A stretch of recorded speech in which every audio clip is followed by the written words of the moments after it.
I'm Joe Bianca. I'm Bill Finley. I'm Jonathan Green.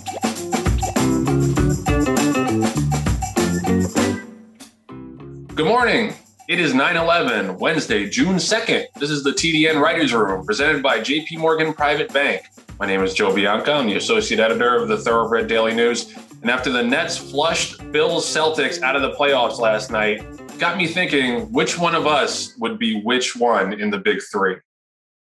Now, how about the Celtics, though? Who would be Kyrie Irving? Do we want to tackle that? That would be really difficult. Hi, I'm Bill Finley. I am the New England bureau chief for the Thoroughbred Daily News. Jonathan Green, general manager of DJ Stable, and a special shout out to our friend Brian DiDonato, who not only got married this weekend, but also won a race an hour before he walked down the aisle. If that's not commitment on both sides to his wife and to the industry, I don't know what is. Yeah, shout out to Brian, and Rachel who also works for the TDN, and he's admitted that she's a saint for putting up with his horse stuff. That was like an interesting convergence on their wedding day. So congrats to you guys. We're really happy for you. And the answer to the question that I posed at the beginning, by the way, is I would be all three of the big three because I'm the only one who plays basketball. The TDN Writers Room is brought to you by the JP Morgan Private Bank. The JP Morgan Private Bank is a proud sponsor of the Writers Room. For over 200 years, we've helped successful individuals and families achieve their unique ambitions. To learn more about us and explore becoming a client, visit privatebank.jpmorgan.com. All right, so we had a lot of big racing this weekend. It's always a good time on Memorial Day weekend, although not as good of a time as when the Met Mile used to be run on Memorial Day. It's a pet peeve of mine that I'll bring up every single year, even if nobody wants to hear it. And it was a little bit of a bummer. All those Belmont Stakes over the weekend came off the turf. We had a torrential weekend and very cold here in the city, but it looks like it's warming up and it's going to be nice from here on out. The biggest action was at Santa Anita. We had 3 Grade 1 races on Monday, the Shoemaker Mile, the Hollywood Gold Cup, and the Gamely. Now, the Shoemaker Mile, I want to give a hat tip to Smooth Like Straight, who got his Grade 1 win, and Michael McCarthy, friend of the show, who was on with us a couple weeks ago, gets another Grade 1 winner. He's a horse that had been knocking at the door at Grade 1 at the Grade 1 level for the last year or so, and finally got his Grade 1 win. So definitely well earned there. In the Gamely, we had an upset. Maxim Raid, who I thought was a big overlay, at 13-1, won the Gamely. But the biggest, most impactful race of the 3 was Country Grammar winning the Hollywood Gold Cup. And just a tidbit, I'm glad that they changed that name back to the Hollywood Gold Cup instead of the Gold Cup at Santa Anita. It's good to honor Hollywood Park, even though it's no longer with us. So Country Grammar won that race. He got a 106 buyer. He battled back in the stretch to beat Royal Ship, who looks like another pretty nice handicap horse. And those two, I think, are pretty much top of the class in California. I think with them and Mystic Guide, we might have an interesting summer this year in the handicap division. But the thing that struck me about the Gold Cup is, it's hard to get excited about horses like that and performances like that with Bob Baffert as the trainer, at least for me. I think it's kind of, the Derby has kind of put a stain on everything that he does, at least for the near future. And especially with Country Grammar, because, and don't sue me, I'm not suggesting there's anything untoward going on, but he is a new horse for Bob Baffert. He was a pretty good kind of Grade 3 level horse for Chad Brown last year and last summer. But he's an entirely new horse, and he shows a lot more speed now. He chased a 22 and 47 pace in that race, going 1.25 miles. And he's obviously a very nice horse, but it was, I don't know if you guys feel the same way, that it taints a little bit these big performances by these Bob Baffert horses. Especially when you're moving a horse forward like that off of Chad Brown, who's one of the best horses in the game. Now, he didn't run for a while from 3 to 4, so obviously you would factor in some improvement from the horse being a 3-year-old to a 4-year-old. But he is a new horse for Bob Baffert, and it kind of, I don't know, it's hard for me to enjoy those kind of performances as much as I should. I'm wondering if you guys have any thoughts on that or the rest of the Santa Anita action. Well, I want to take the conversation in another direction, John. And by the way, I agree with everything you said about Country Grammar. But I want to ask John a question, or both of you guys. Something was really astounding. The horse won the Peter Pan last year and then was subsequently sold at Keeneland's Horses Racing Age sale. How the heck did he get away for $110,000? John Green, that's nuts, isn't it?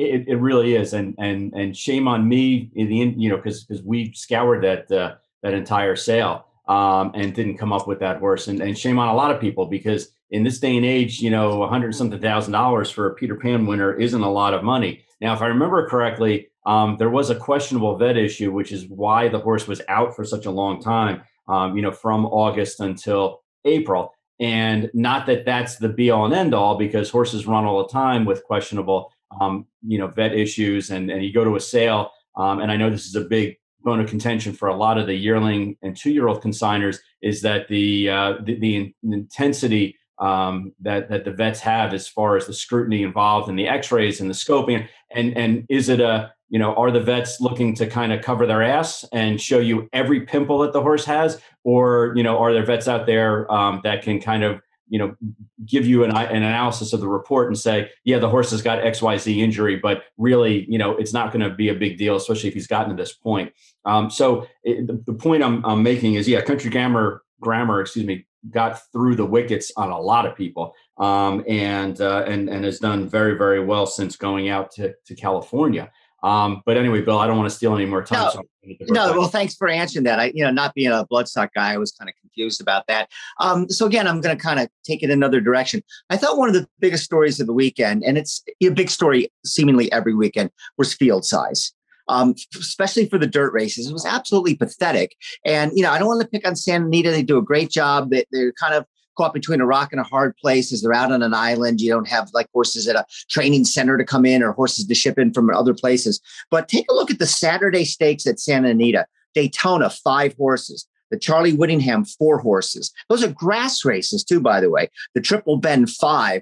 It only got a little bit better on the Big Monday. The Shoemaker Mile, 6. The Hollywood Gold Cup, 7, the Gamely, 7, and the Summertime Oaks, 4 horses. And, I don't have the answers to this, but this is not okay.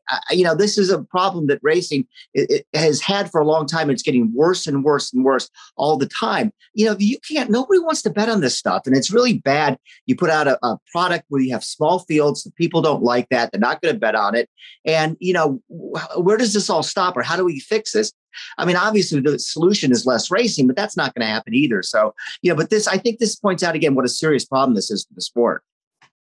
And Bill, I think that you're exactly right. Santa Anita recognized this, which is why they implemented a bonus opportunity for people. If they have a horse that's run outside of California and they ship in for the summer meet, you get extra bonus money. You can run for extra money. You get some travel expenses for the horses as well. So I think they are trying to address it, because you're right. They're out on an island, not literally, but physically, not physically. I mean, but they're kind of their own entity. And we've railed about this for the entire length of the show about why they have small fields, how these races are staying at the graded levels that they are when it's a 4 or 5 horse field.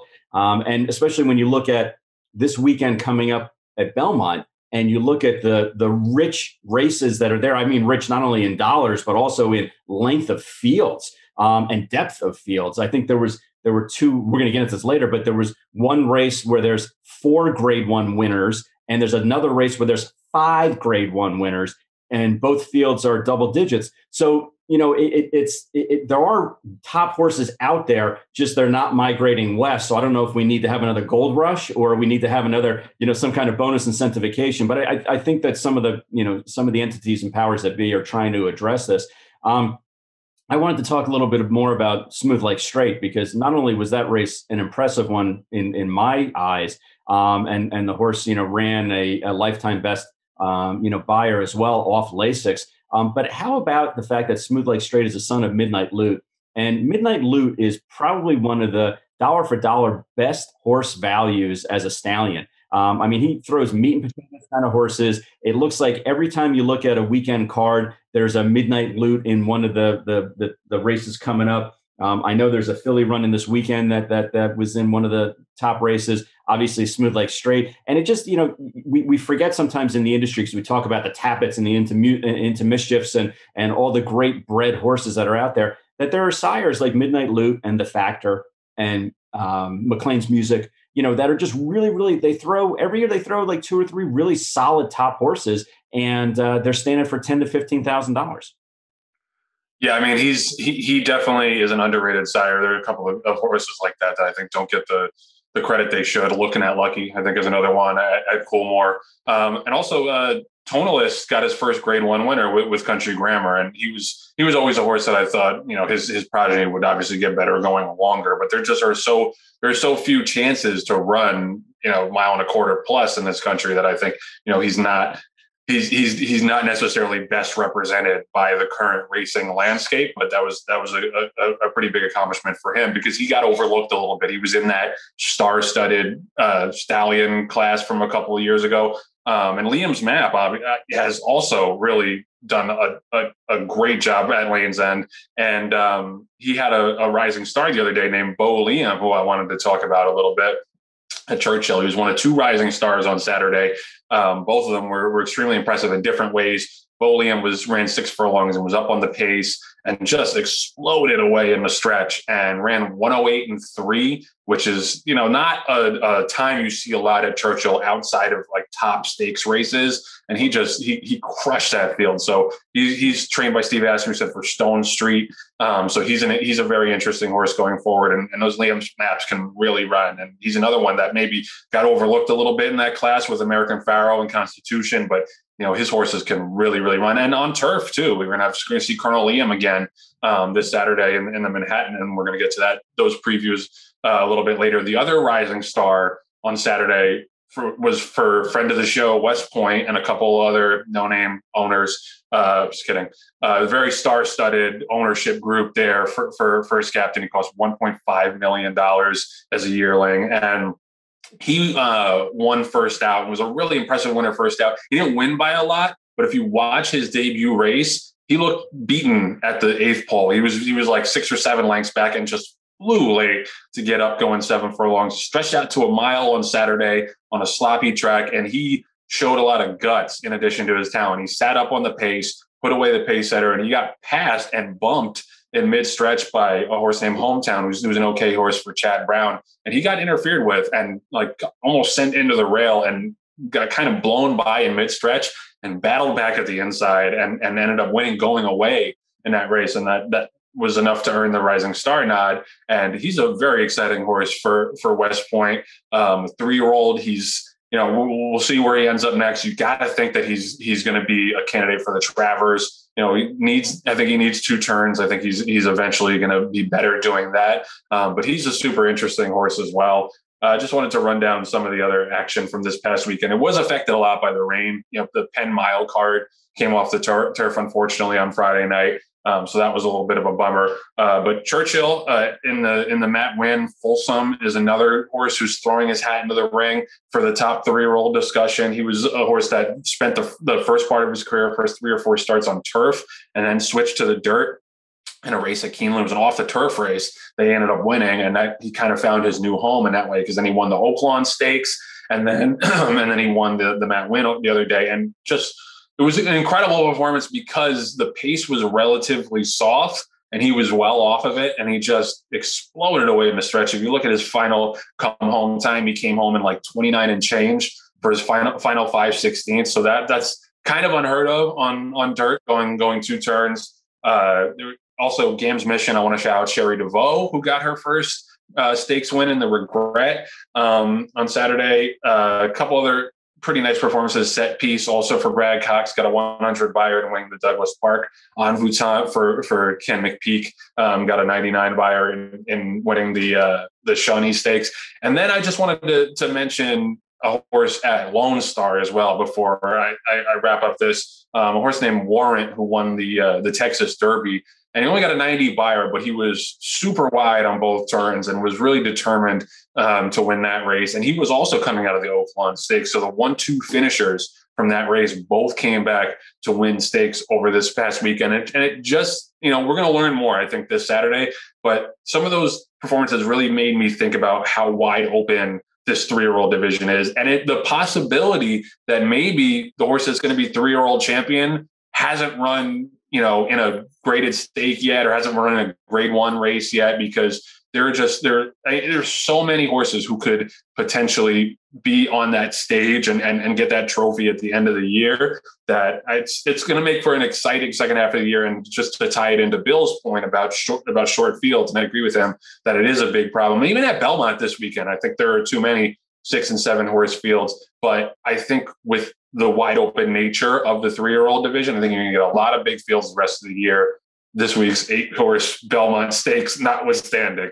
Any other thoughts from you guys on the weekend? Yeah, real quick, just to mention, I like First Captain was really good. I would admit, I don't know this for a fact, but I would think it'd be pretty logical that you go back next to the Dwyer. So maybe we'll see him Dwyer, Jim Dandy, Travers. Shug's a real New York guy, so I don't think he would ship that horse to the Haskell. We'll wait and see. But again, we like to stir up the you-know-what on this show. It's things we do. So I think of one of the races you didn't mention, Joe, was the Summertime Oaks, the winner Phoenix Thoroughbreds. Now, what's the guy's name? I'm sorry, I can't pronounce it, but you know who I'm talking about. The head of Phoenix Thoroughbreds, allegedly in a money laundering scheme.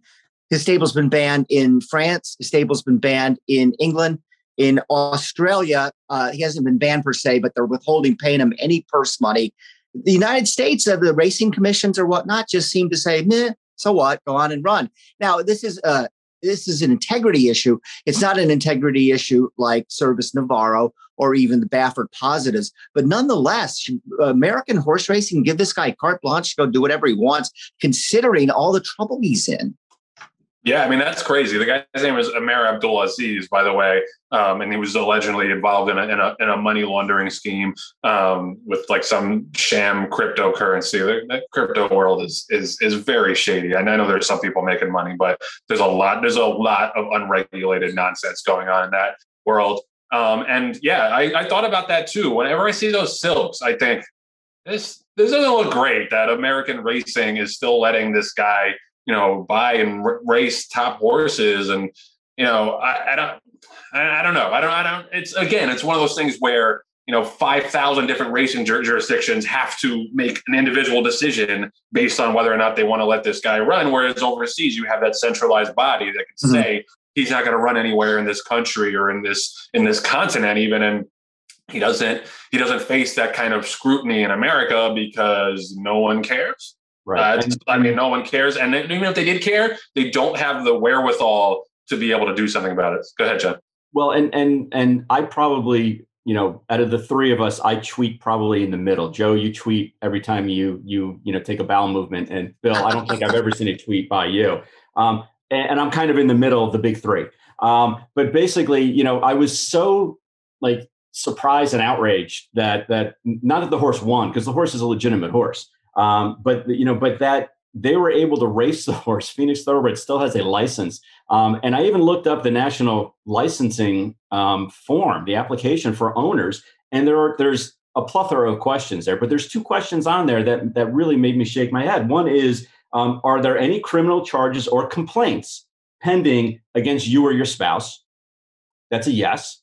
And are there any outstanding court-imposed civil judgments against you? That also is a yes. So either they didn't fill out the application truthfully, which is against the rules and regulations, or they did, and the California Racing Association or whatever the powers that be that makes the decision as to who would get a license never followed up on it. But either way, there's got to be something wrong with this process, because either the guy committed fraud by filling out the application, incorrectly, or the regulators that were supposed to be following up on this never looked at it. And I understand, if Joe Smith comes in and fills out an application for an owner's license, they may not look it up because they don't know from Joe Smith. But this guy is so unique, in his history and also, in what's been going on, that as soon as they got the application, somebody should have been like, where do I know this name from?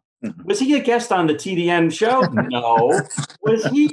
Was he running for office? No. Oh, it's that crypto, currency fiasco that's going on. Oh, you know what? Let's let another Ponzi schemer allegedly come into our business, come in and buy horses and then run and win graded stake races and embarrass us more. Right. And then the industry likes to, act shocked and appalled when there's like a terrible scandal story that makes national news about the business. And it's like, we set ourselves up for this kind of stuff by just looking the other way on so many things. And yeah, it was just, I know I don't want to be too negative because it was a really good weekend of racing and we got the Belmont coming up. But yeah, over the weekend, like watching Baffert win the Gold Cup and watching the Phoenix Thoroughbred Silks streak past the post in that 4-horse field in the summertime Oaks. It's tough to feel good about stuff like that. It's just, you got to be honest. And I feel bad because Kenny McPeek's a good guy. The trainer is a good guy, and we've had him on the show, and he's a friend of the show. And he really, he does a lot of good things for the industry. I think he tries to do the right thing for the industry, given his mantle as one of the top trainers.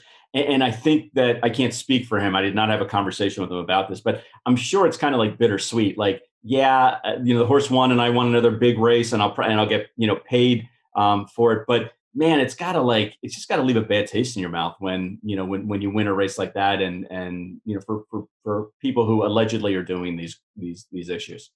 Yeah. And I don't like, there's an argument to be made about whether or not it's Ken McPeek's responsibility to not train for guys like that. I think you could say, yeah, he probably should tell him to get lost. But at the same time, there's only so many owners in the game. And there is, it shouldn't be in his hands. It shouldn't be in the individual trainer's hands to be like, I'm not going to train for this guy. It should be racing should take care of it at a level above him. Mm-hmm. And just never do. Yep. The TDN Writers Room is brought to you by Keeneland, home of the World Yearling Sale. Make plans to attend Keeneland's September Yearling Sale beginning Monday, September 13th. You can learn more at theworldyearlingsale.com. We'll be right back after this message from Keeneland.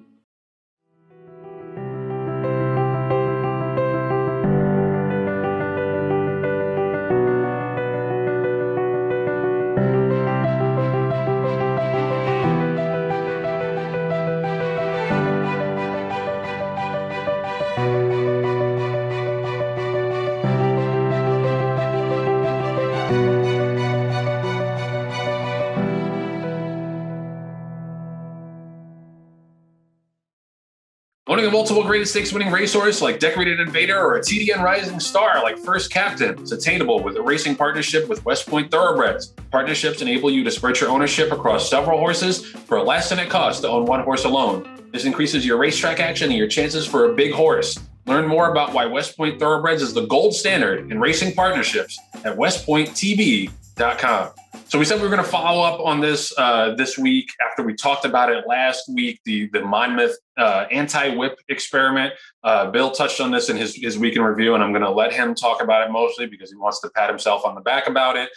He said that there weren't that many changes or differences noticeable in the first couple of days of racing at Monmouth. I'm going to let him explain what he means by that, and then John and I can respond. All right. Well, here's what happened. Nothing. Let's move on. Let's talk about the Belmont. But that nothing happened is a story, as we know, because, all these Chicken Little, the sky is falling scenarios that we heard from everybody, included all sorts of really, troubling aspects of what could go wrong, what will go wrong with this. So, let's look at the various aspects of the racing. Was it safe? Yes. There was no spills. There was no incidents. There was nothing anywhere close to an accident. Not only that, the whole thing was some of the jockeys not even carrying a whip.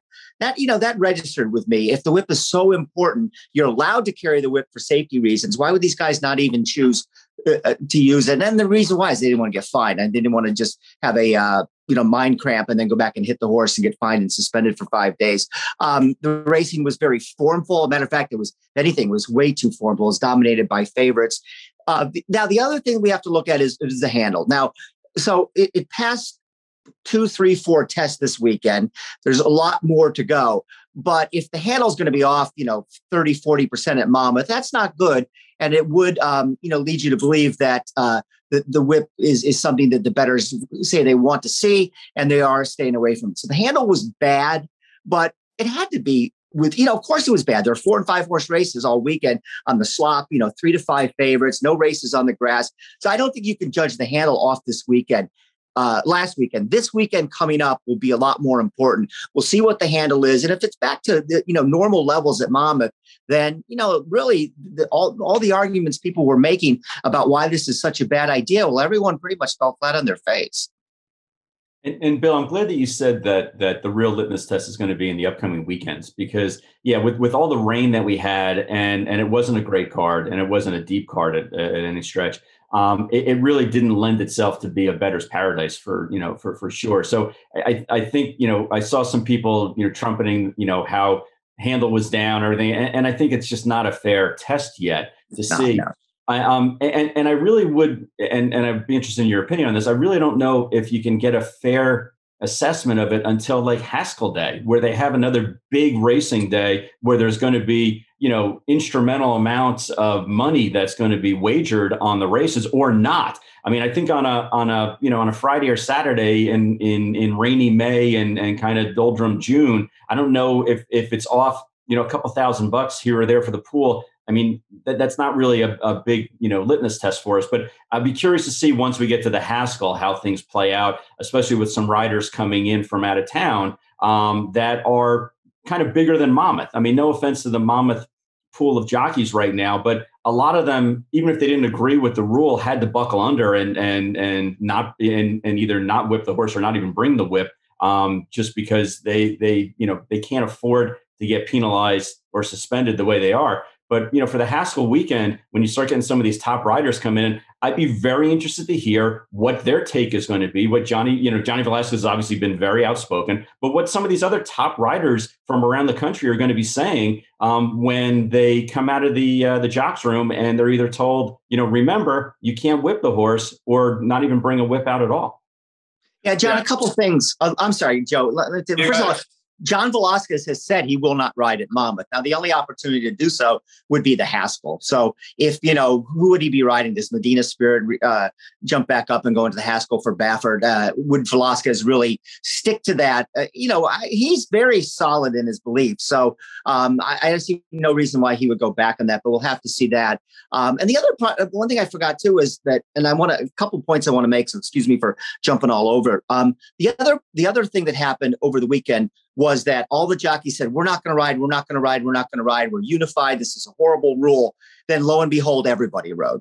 Two guys out of the entire colony, Gallardo and Joe Bravo, decided not to ride. So, I mean, that was a pretty piss poor showing so far as unity. I know they're not officially a union, but, jockeys didn't stick together, and that doesn't speak well for them. Now, John, I definitely want to disagree with you. You don't need to wait for the Haskell for the handle. All you need is apples to apples comparisons, because first of all, you can't do 2020 because first thing, they didn't run in May and June in 2020, and then COVID messes everything up. So the best way to do it is compare with numbers from 2019. So suppose this Saturday coming up, what'll that be? June 6th, 7th, something like that. If the handle is $4 million, and there's every reason to believe that it's an apples to apples comparison to the same day in June in 2019. And the handle was 2019 was 5 million. Oh, they're off $1 million in a fair comparison. That would be a very bad sign. We'll know soon enough. We won't have to wait for the Haskell. Just need to get some dates where you can compare. You can't have sloppy off the turf 4-horse fields versus a day when they had, 12, 13 races and 9, 10 horses in a race around the grass. It's going to happen soon enough. We'll know well before the Haskell. Well, I mean, that's the thing is that, I agree with most of Bill's points in his story, but I felt like you kind of dismissed the handle drop off just because of the off track. And obviously that's a factor, but I don't know, just anecdotally, I don't feel like that affects Belmont as much when they're off turf races. I think that needs to be studied more, and we're going to get more information this weekend to see whether or not handle really has fallen off a cliff at Monmouth. And if so, I think you need to, reevaluate your position on this. The main thing is that there were no safety issues. There were no horses that, bore out and couldn't be controlled, and there were no like pile ups or anything. That's the main thing, is whether or not there are going to be safety issues. The point that you made that's interesting is the jockeys not carrying the whips out to the track. That part is interesting because, that does, go fly in the face of people like me and some other people who say that it's not safe for the jockeys to have no corrective tool. I mean, if they're going to go out to the track without one, I don't know whether they were trying to make a statement or what, then that kind of contradicts that belief. It's going to be interesting to see how the rest of the meet goes. And, you talked about there were only 2 guys that boycotted the opening day. those are the two biggest riders they have, just to be fair. This Joe Bravo and Antonio Gallardo pretty much, other than Paco, dominate that meet. So that was, even though most of the jockeys did ride, I thought that was interesting that the two guys who I guess have the most, the most to fall back on in their careers did not decide to ride at Monmouth. But, I think it's too early to draw conclusions. I think there were only, a few dozen races over the weekend at Monmouth.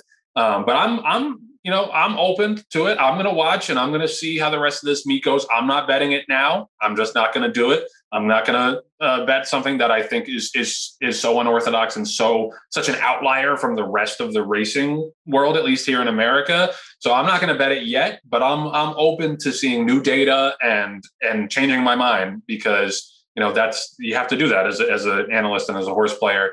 So we'll see what the rest of the meet looks like. But yeah, so far opening weekend, thankfully no safety issues, but I think the handle needs a lot more study, because I think it's an easy excuse to say, well, handle was off because, the races were off the turf, when I think that other tracks don't really have that steep of a drop off when the races come off the turf. Go ahead, John. Yeah. And Bill, one of the other things that I think maybe we need to include in this calculus is that in 2000, at the end of the meet in 2019, all of the owners received a notification from management at Monmouth Park saying that basically, I don't remember the exact wording, I'm paraphrasing, but basically, because of the relationship they have now with the sports book, that owners of racehorses were not allowed to bet on races at Monmouth Park. Now, I don't bet a lot anyway, so it doesn't affect me that much. But, Bill, you're there more often and talking to people who are betting in the big rooms. Would that affect handle if owners actually, listen to that proclamation by Monmouth's management and not bet on horses? No, I mean, I guess it could a little bit. But then again, you said at the end of the 2019 meet, that might affect it a little bit. But I got to think that if you're Joe, horse owner, and you really want to bet your horse, you send your neighbor Harry from down the street. Just, Harry, can you go up to the windows and bet for me? How easy would it be to ignore an edict like that? So, that could affect it a little bit. And I know what Joe's saying. The handle, look, I'm the first to admit the handle was not good. But all I'm saying is let's wait till we have a fair comparison. If it's off 25, 30% this weekend, I will say you're right. This is affecting people's betting habits. But I in the long run, I don't think it really will. The other thing I'll say is, let's just table this discussion. And I've said this all along. By the end of October, when Monmouth is done running, this won't even be anything that anybody's talking about. It'll just be, this is the way. It's like Woodbine. Everybody screamed and screamed and screamed. You can't do this. You can't do this. No one pays any attention or ever talks now about Woodbine has very restrictive whipping rules. Already it's died down from the first weekend. You only have 1 million hysterical people on Twitter yelling about it instead of 10 million hysterical people on Twitter yelling about it. And at the end of next week, it's going to be down to 500,000. And by the end of the week, it'll only be Joe Bianca under a false name saying what a terrible rule this is. Challenge accepted, Bill Finley. Okay, you got it. Yes. That's. I will be like Kevin Durant and create burner accounts just to tell Bill about this for sure. This is one of the situations where it's good that Bill isn't on Twitter, because I've seen some of the replies. They're not nice. They're very not nice. But Bill's above it all, up in his perch. Joining a West Point Thoroughbreds partnership can vault you into the world of instant camaraderie among people surrounding high-class horses and stakes action for a fraction of the cost of trying to do it on your own. Learn more at westpointtb.com. We'll be right back after this message from West Point Thoroughbreds.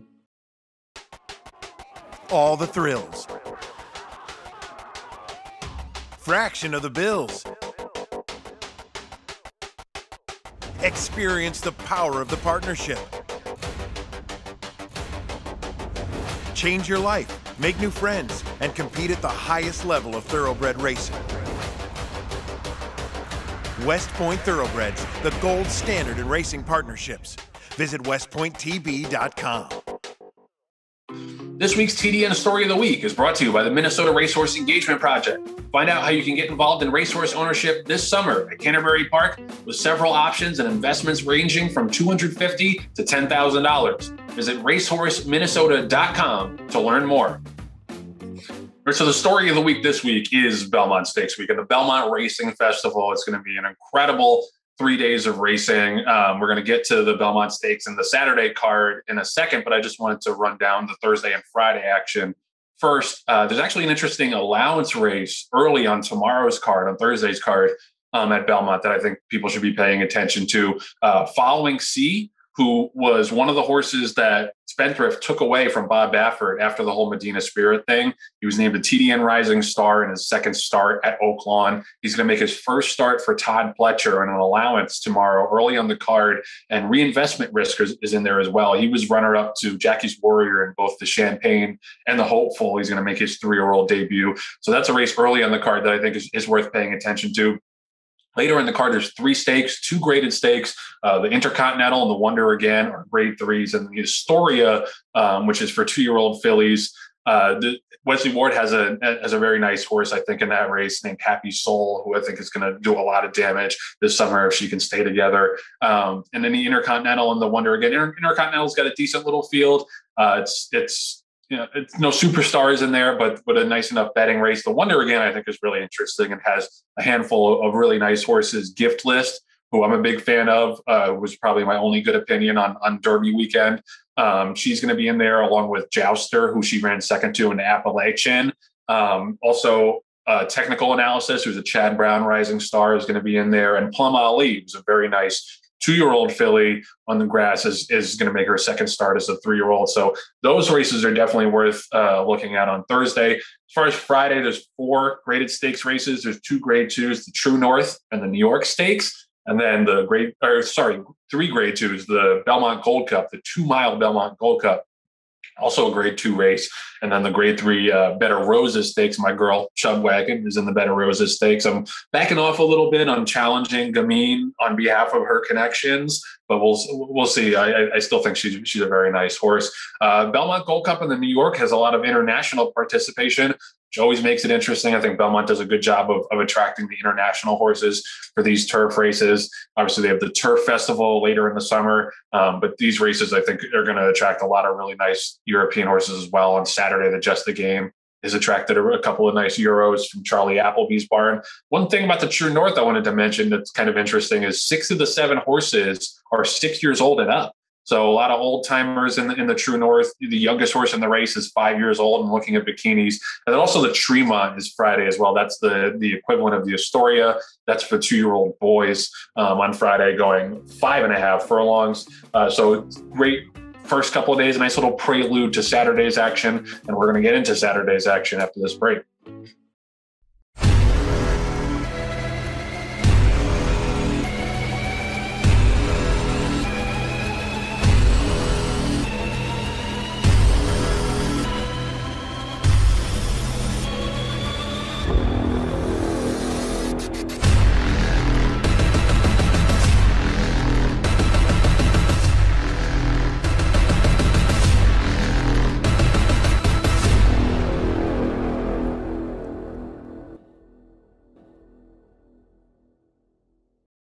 All right, so Saturday is the to me the biggest card, the best card outside of the Breeders' Cup on the American racing calendar. There's going to be 8 grade 1 races at Belmont, 9 graded stakes total. We've got the Acorn, the Belmont, the Met Mile, the Jaipur, the Just the Game, the Ogden Phipps, the Manhattan, and the Woody Stevens are the grade 1s. And then we have the Brooklyn Stakes as well. The stakes action kicks off with the Woody Stevens, which is in the 3rd race on Saturday at Belmont, 12:47 post time. So I'll have to set my alarm to make sure I'm up for that one. Really interesting field, even though there's only 6 horses, ton of speed. Caddo Rivers in there after deciding that they decided not to go into the Matt Winn. They're going to cut him back, try to make him a sprinter, which I think makes a lot of sense with his running style. But also Jackie's Warrior and Dream Shaker in there, who just threw down throughout the stretch of the Pat Day Mile, was absolutely phenomenal. Both horses were phenomenal that day. There's a lot of speed in the race. I think I might set it up for Tulane Trist for Sharita Vo, see if she can stay hot. And the two races later is the Acorn.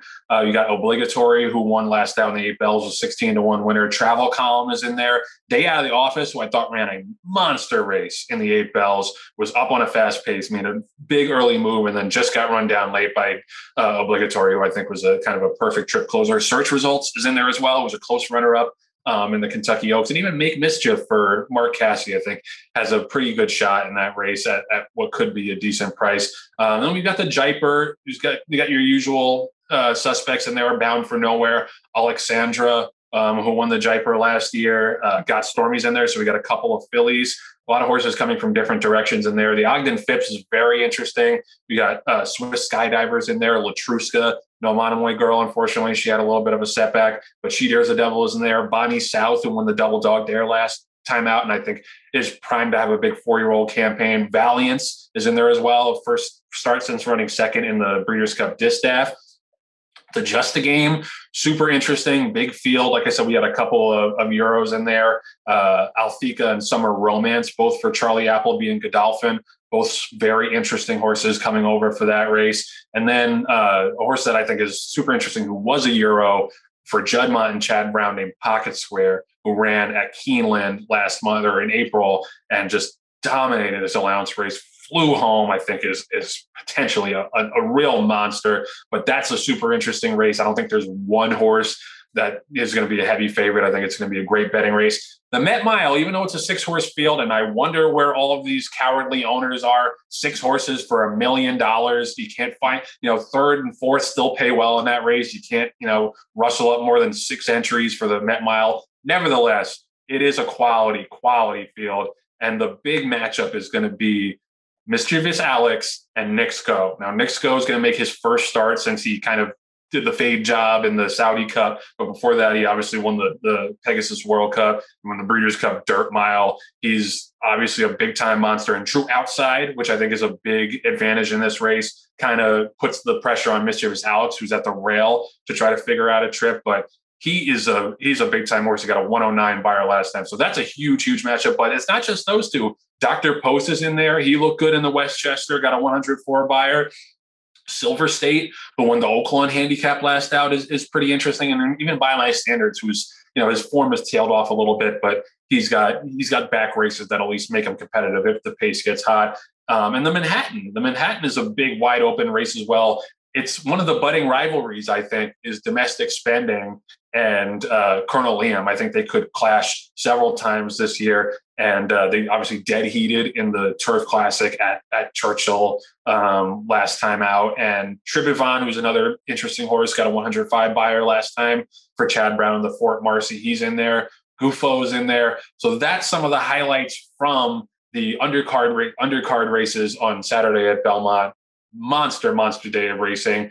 Can't wait to just break it all down next week. And I think we're going to see some really explosive performances.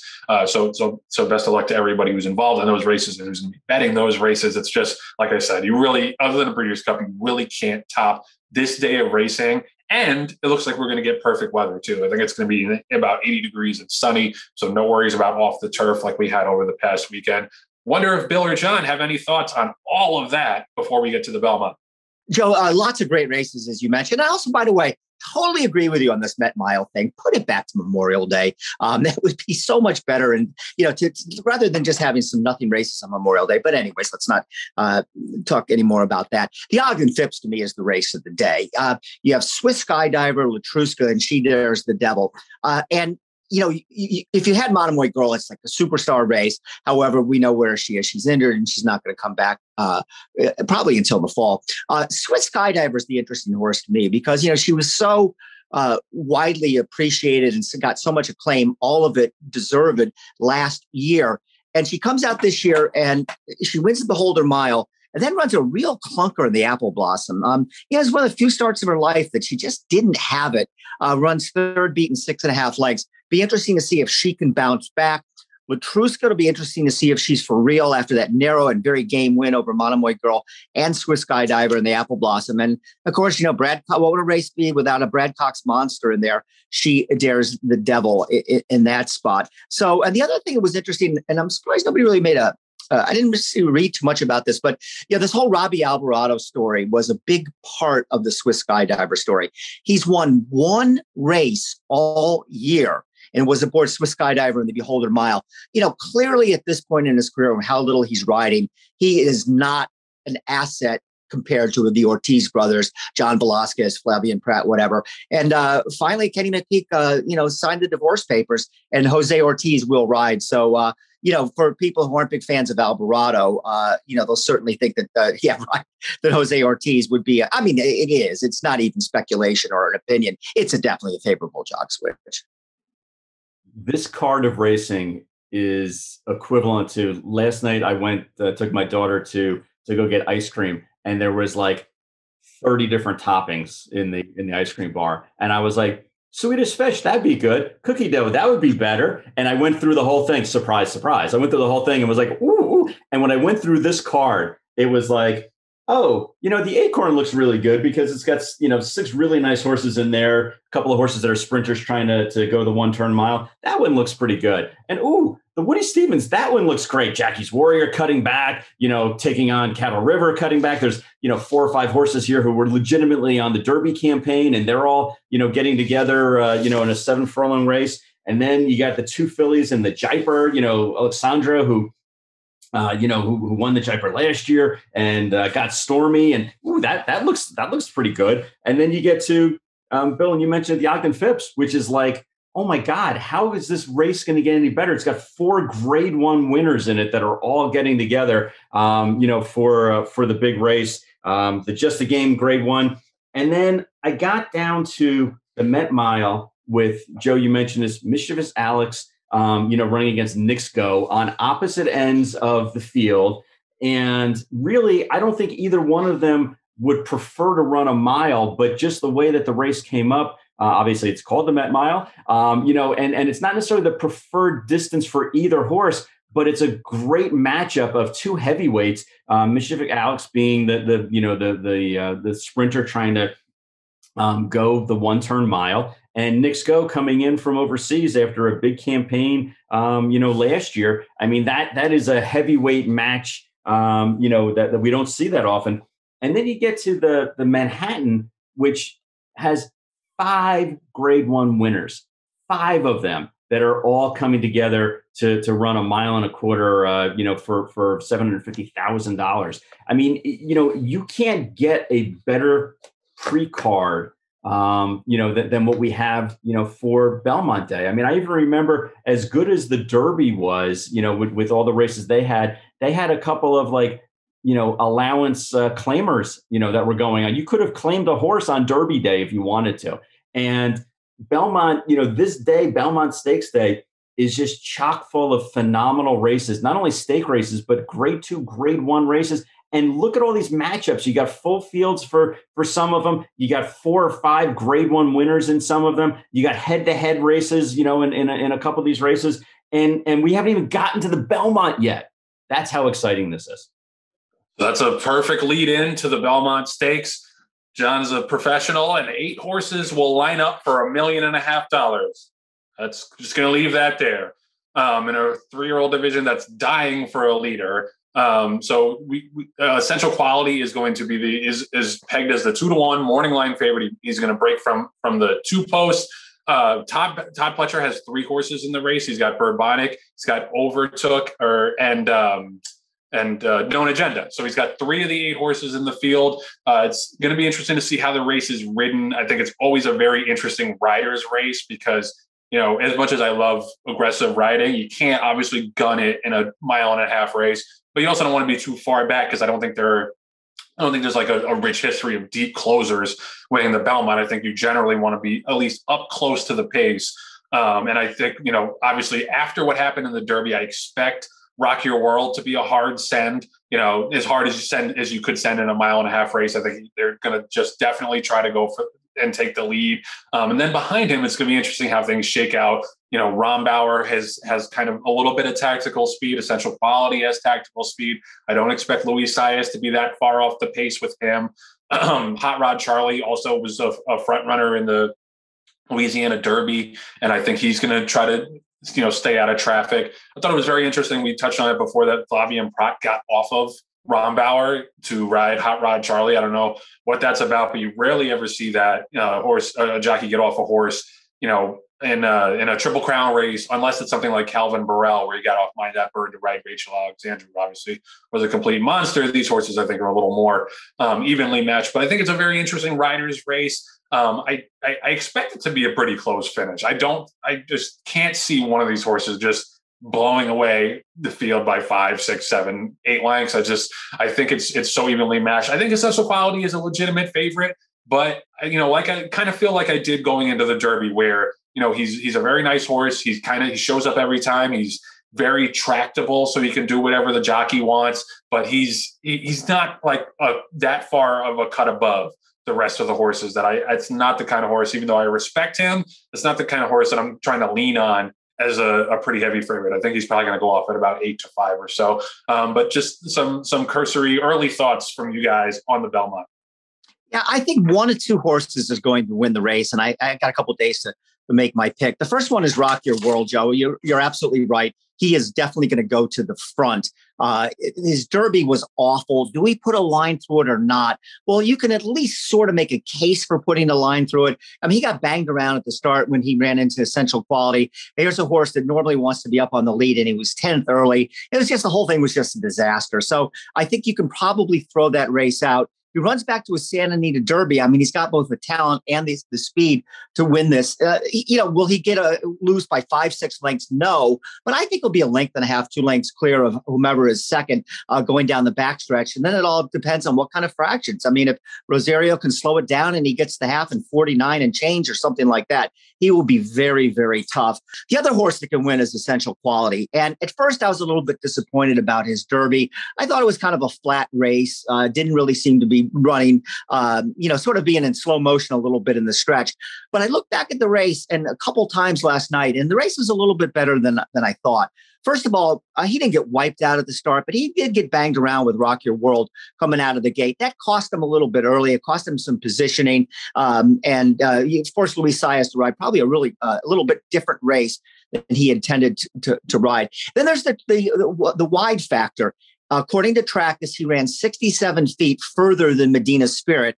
And then what they do is they boil down each horse's performance into the miles per hour that they ran, which takes into account the ground loss. He was, on that statistic, the fastest horse in the race, running 37.8 miles an hour. Obviously, Brad Cox is going to have a horse ready to go off a 5-week layoff. Will he like the mile and a half? I don't see why not. He's by Tappet. He's certainly a main contender. Like I said, I think one of those 2 horses will win.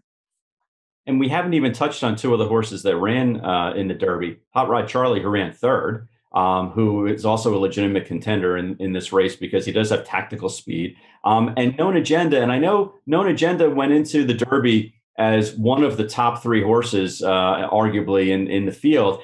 And as soon as they pulled the pill that he was, post 1, that pretty much, even though Pletcher downplayed it, that pretty much doomed him, for that race. Well, guess what? He ain't in the 1 hole again. He's all the way, almost on the outside. And I really feel like that there's a bounce back potential for a horse like Known Agenda, who legitimately is a really good horse, and just was a victim of circumstance of getting the wrong post position. So he's a horse also that maybe like Rock Your World, you could draw a line through the Derby and say this is a horse that has a chance. We didn't even mention Overtook, who was $1 million purchase, that Todd Pletcher has on, in the race, that blinkers on for the first time.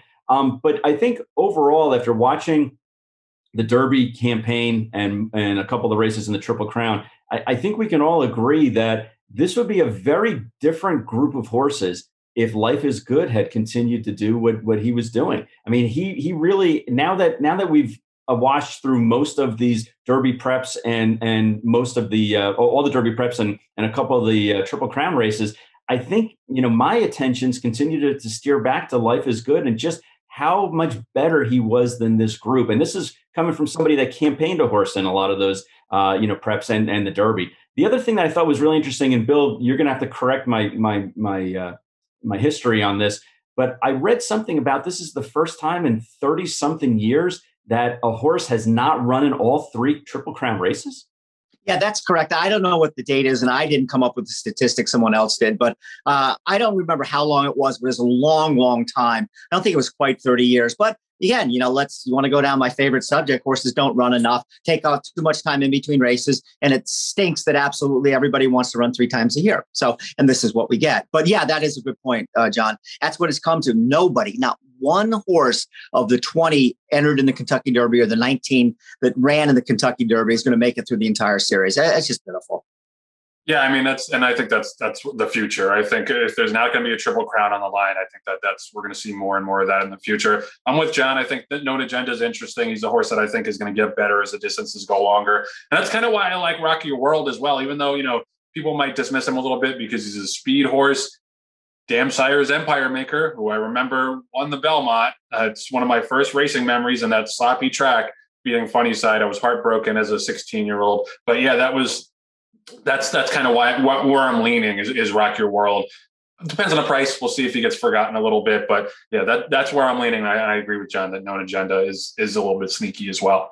So that's the Belmont Stakes, where we'll wrap it all up next week, and it's going to be interesting to see. Like I said, I think it'll be kind of a blanket, close together finish. I don't think anybody's going to really stamp themselves as a new leader in the division, but you never know, and there'll be a lot to analyze and look forward to after that. So we'll break it all down next week. The TDN Writers Room is brought to you by Legacy Bloodstock. If you think that 50 years combined experience in the horse business could benefit your program, give Tommy or Wendy a call. They personally advise on each horse as if they were their own. We'll be right back after this message from Legacy Bloodstock. Being a small family business, I guess we're part of a dying breed. We're really grateful for the people that entrust us. We know it's a huge responsibility. We're always with your horse. Every step of the way, when it comes to being at the sales ground, showing your horses, we are with your horse. Just driving up and down the road every day, there's not a time that I don't look out and feel a responsibility to the sport, the animal, the people that come to invest in the game. I want to see as many people enjoy this sport as they possibly can, because we do have the most beautiful sport in the world. The Green Group Guest of the Week is sponsored by The Green Group, an accounting, tax, consulting, and advisory firm specializing in the thoroughbred industry. With over 500 clients in the horse business, they have proven strategies to save you taxes. Learn more about how they can help you at www.greenco.com. So we are beyond excited this week to welcome racing legend, my favorite broadcaster of all time. We all miss you at the NYRA, Tom Durkin. Thank you so much for coming on. And Joe, who doubles as my agent. 10%. Keep up the good work. Hey, it probably pays better than what I make. But so we're great. We're super excited to have you on. And like I said, we all miss you. So I wonder, what's a day or a week in the life of Tom Durkin these days? Breakfast, golf, lunch, nap, happy hour, rinse, repeat. So that's basically like an off day at Saratoga. Once the Saratoga meeting gets going, I'm pretty busy. I give tours at the Racing Museum every racing day, and do a lot of public speaking and what have you. I go to the track a couple days a week just to go to the track. I live right down the street, and so during the racing season, I'm pretty busy, and then I sit on a couple boards, horse racing boards. You mentioned Proven Strategies. And Proven Strategies is a horse owned by the members of the Empire Racing Club and Mr. Green and Partners. And so I do help out a little bit with that. I do a little what I call kissing hands and shaking babies for West Point Thoroughbreds, and a little bit of this, a little bit of that. So I'm on the best board backstretch employee services team, and again, when the meeting starts, there's a lot of fundraisers in Saratoga, and I host a good number of those. So really busy during the meeting. Travel, go to North Carolina now, Pinehurst, North Carolina, in the winter to get out of the Northeast for a couple months, and other than that, life is good. Tom, welcome. And speaking of the Belmont Week, what is your finest memories of calling a Belmont, and what's your worst memories of calling a Belmont? Well, I can tell you right off, the worst memory is getting up on Belmont Day and it's sunny. Now, the Belmont is run now almost at sunset. And Belmont Park is one of the very few buildings in the north that face north. The reason that Belmont faces north is because of the backyard. There was a historic mansion there when they built the place in 1905, and the guy collected trees from all over the world, and they wanted that to be the backyard where the paddock was going to be. So consequently, Belmont Park faces north. If it didn't face north, there probably wouldn't be Aqueduct. You just can't run horse races at Belmont Park after October, basically. It's just too damn cold, and you can't run there during the winter at all. So anyways, so that being the case, so the track faces north, the sun sets in the west, and it's when the horses turn for home, they are backlit. They are mere shadows from the quarter pole to the 3/16 pole, almost the 8th pole. I mean, you're just looking at shadows that you cannot tell the difference between one horse colors and the rest. So you have to get a photographic image of those horses in your brain right before they make that turn into the stretch, because they do become invisible if the sun is up. It is a real bitch when that sun is, and any other announcer that's been through it, it's you just don't, you want cloud cover on Belmont Day. But I guess my favorite one would have to be Real Quiet and Victory Gallop. That was an absolutely astonishing stretch run. At that time, no horse had won the Triple Crown, and I think at that time was 20 years. Yeah, 1998, 78 to 98, 20 years. And it didn't appear that, anybody could do it. And Real Quiet's got a shot and turns for home. He's 5 in front. And here comes Victory Gallop, and it was just as close a finish as ever. And so the photo sign was up forever, and they slow mode the videotape down over and over and over. I think that photo sign was up for something like 8 or 9 minutes. You just couldn't tell. And every time they went by the finish line, the crowd would just go, there were a lot of people there, 60, 80,000 maybe, I don't know. And that was just, and Kent DeSormo rode Real Quiet. And at one point in the race, I said, and you have to choose your words very carefully, when you're calling a race. And I said, he moved with 5 furlongs to go. And I said, he's moving early. Careful not to say he's moving too soon, but he is moving early. And to make your move 5/8 out is early, not necessarily too soon. So everybody goes, I moved too soon. But if he wins by a millimeter, as opposed to losing by a millimeter, it would be not a bum ride, he moved too soon. It would have been the greatest timed move in racing history. Yeah. Mm-hmm. So just sweating out that photo was with the crowd, and it was just, it was thrilling, really. And then they had that inquiry, and afterwards the steward said, well, we would have taken that horse down if it was the other way around. And yeah, sure, you're going to disqualify from it. Yeah. Mm-hmm. And Tom, in preparation for our conversation, I know all of us watched, literally as many of your called races as we could. One of my personal favorites was the 2001 Breeders' Cup Classic, not only because it was at Belmont, but also because of the field that was in the race. I mean, you have Orientate, Galileo, Macho Uno, include Albert the Great, and of course Tisnow, who ended up winning the race in the last couple of strides. And you just put together, you talked before about choosing your words carefully. You painted a picture for all of us going down the stretch of that race. And at the end, and we'll play the race so the viewers can hear it, but at the end you said, "And Tisnow wins it for America." And that was right on the heels of 9/11 attack. What was going through your mind when you just painted the picture perfectly verbally about Tisnow winning it for America? Tisnow fights on. Here's the wire. Desperately close.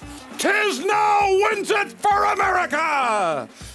Yeah, I suppose some people might say that was a little jingoistic, but it was the story of the day. That day, I looked in the infield at the tote board area because there was something out there I'd never seen before. It's just like this green tarpaulin or something. I picked up my binoculars and it was a nest with guys in a SWAT team. And there were SWAT teams on the roof of Belmont Park. The security was, I remember when I went to work that day, one of the security guards was on the gate. And she said to me, "I'm sorry, Tom, but I've got to see your ID," which I thought was a little kooky.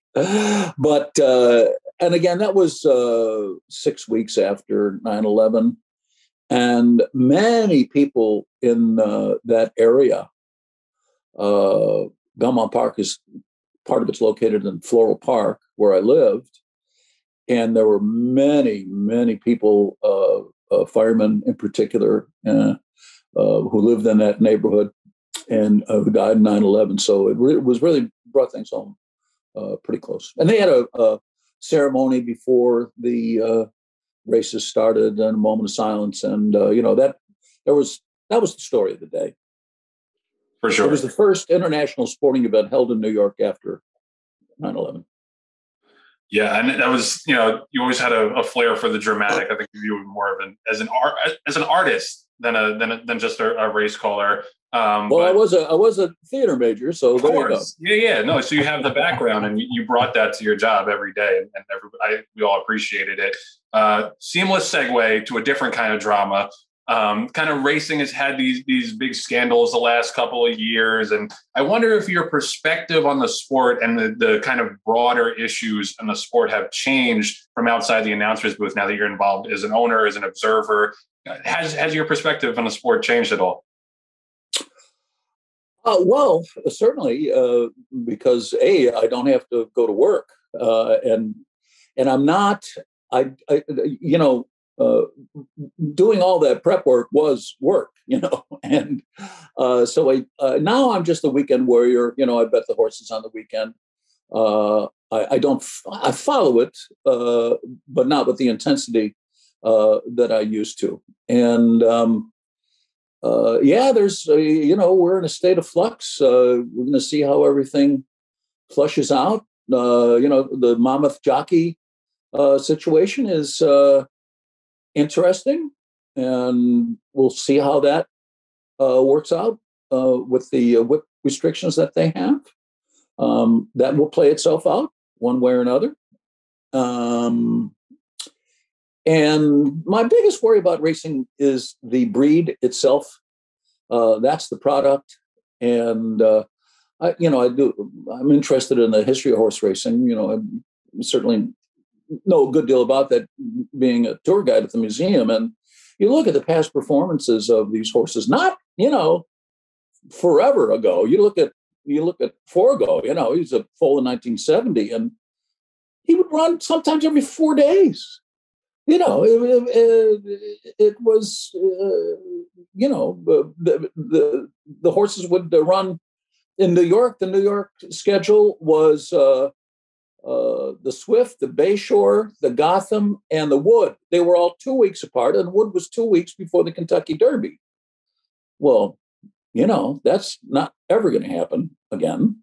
And the horses, I think, as a breed, are not what they were. I think it probably falls at the hands of commercial breeders, but that's just the way it is. And full fields is key to the game. And when these horses only start a handful of times a year, you're going to have short fields. That's you teed up Bill for that one. That's one of Bill's pet peeves. Yeah, I mean, Tom covered it well enough. Everybody knows I'm a broken record about how much I hate this kind of stuff. And just run the horses more often. Everything is fine, and fix the problems overnight. Understand that. Tom, going back to the Belmont. Just to go back on this one thing, and you and I, you had an idea that I had. I never vocalized it about horses not going to stud until they're 5. Right.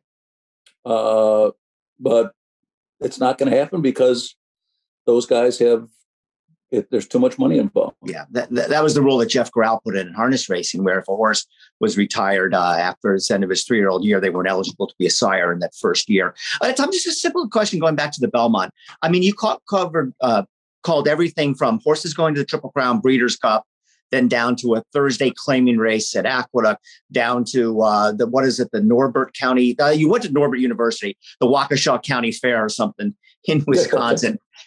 Did you, even after all that time, when you got to a situation with a real quiet and a victory gallop, were there butterflies? Were you nervous, or did it just something? Yeah. Okay. Tell us about that.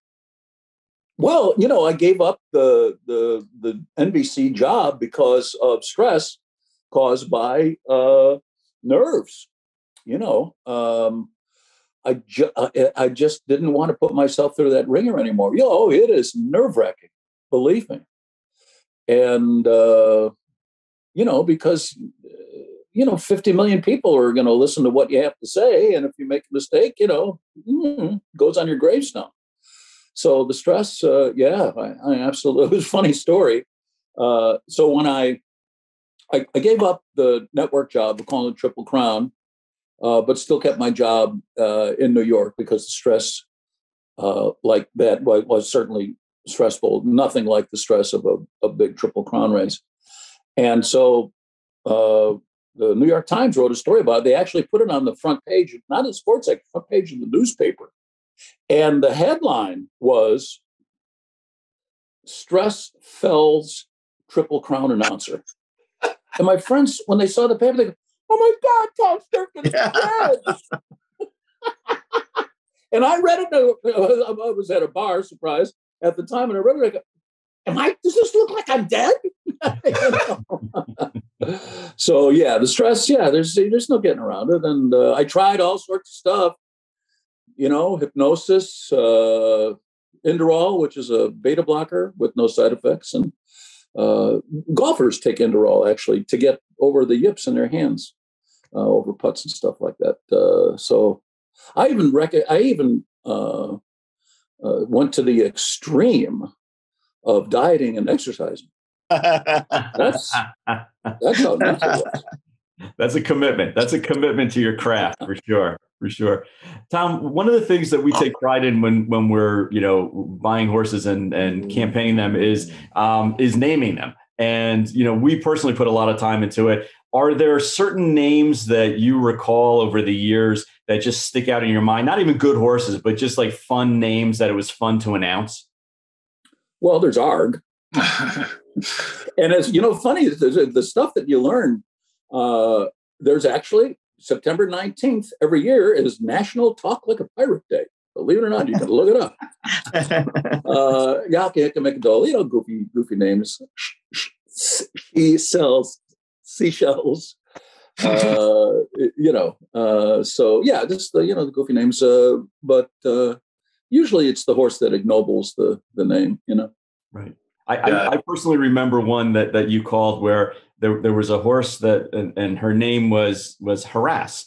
And you very eloquently said at the top of the stretch, she was up by 7 lengths. And you said at the top of the stretch, all you can see is Harass. And I was laughing. And I thought it was I wish I could have named that horse. I was but you nailed it. You nailed it. But I was also waiting for the day that they were going to, not let the horse run. So I could say, ladies and gentlemen, scratch Harass. That's great. I also, Don't Rate Me by Solatito. That was another viral hit. Yeah. And you know what? The people that named that horse, they liked it. And so they named their next horse Volare. It means, it's that song. It means to fly in Italian. Volare. Oh. And they thought that, I would sing Volare coming down the stretch. I'm not Frank Sinatra. It's, we did Do, Re, Mi, Fa, Sol, La, Ti, Do. And that's the end of it, You set a high bar, though, with that note at the end of that horse. So I wouldn't blame them. I did it twice. And the second time I went off key because I had laryngitis. This is what we love about Tom Durkin is you don't take yourself too seriously. You're willing to crack jokes and be self-effacing. Like, there are too many serious people in racing. The three of us, not amongst them, but there are a lot of serious people in racing. But before we let you go, there's a lot to laugh at in me. Trust me. And in racing too, to be honest. That's true. But before we let you go, we wanted to talk about the 2021 edition of the Champions Talk at Saratoga, which is a fundraiser for the Racetrack Chaplaincy of New York. It does great work with especially with backstretch families. So last year you guys did it, but obviously because of COVID, you couldn't have people in attendance. This year, it is an in-person event. It's July 19th at 3 p.m. at the Facing Tipton's Saratoga location. And if you really want the unfiltered Tom Durkin, there's a cocktail reception that's going to be after the discussion. And we're going to put up a little graphic at the bottom here, rtcany.org is the website. But just talk a little bit about that and why you got involved. Yeah, we did it last year. With Dale Romans was on the panel last year. And it's just, sitting around telling stories is pretty much what it is. And we've got 5 jockeys: Migliori, Chris McCarron, Jorge Velasquez, Lafitte Pincay Jr., Angel Cordero. And, these guys are just a font of information and stories. And we keep it light. We make it fun. They dig on each other a little bit. One of the topics I'm sure we'll get to is the 1978 Travers, featuring Affirmed and Alidar. Whatever meeting it was of theirs, maybe their 10th or something like that. And Coffin had been the rider for Affirmed, and I believe he was sick, couldn't make it, and they got Lafitte Pincay. And of course, Jorge Velasquez rode Alidar. And so they're going into the far turn, and Pincay tightens it up a little bit on Alidar and Velasquez, and took the number down. And there was a lot of screaming and yelling, whatever. East Coast favoritism. The stewards were all for the East Coast. They didn't want the West Coast guy to come out there and stuff like that. So we're going to have those 2 jockeys on the panel, Pincay and Velasquez. And I'm sure the moderator will be sure to have them cover the topic thoroughly. Stir the pot. You got to stir the pot. But yeah, so Tom, thank you so much for coming back on. I actually might go up there just to see that, because I think that's going to be a blast. Last year's show was great. And like I said, the Racetrack Chaplaincy does great work. We'll flash up all the info at the bottom of the screen.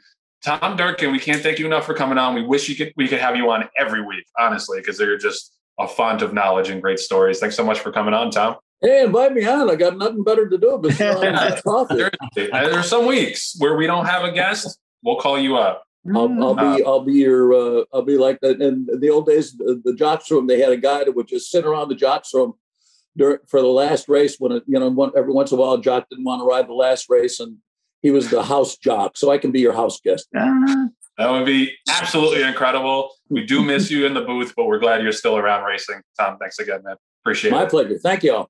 Thanks, Tom. The Green Group Guest of the Week is sponsored by the Green Group, an accounting, tax, consulting, and advisory firm specializing in the thoroughbred industry. As this week's Green Group Guest of the Week, Tom Durkin will receive a free 1-hour tax consultation. Learn more about how they can help you at www.greenco.com. We'll be right back after this message from the Green Group.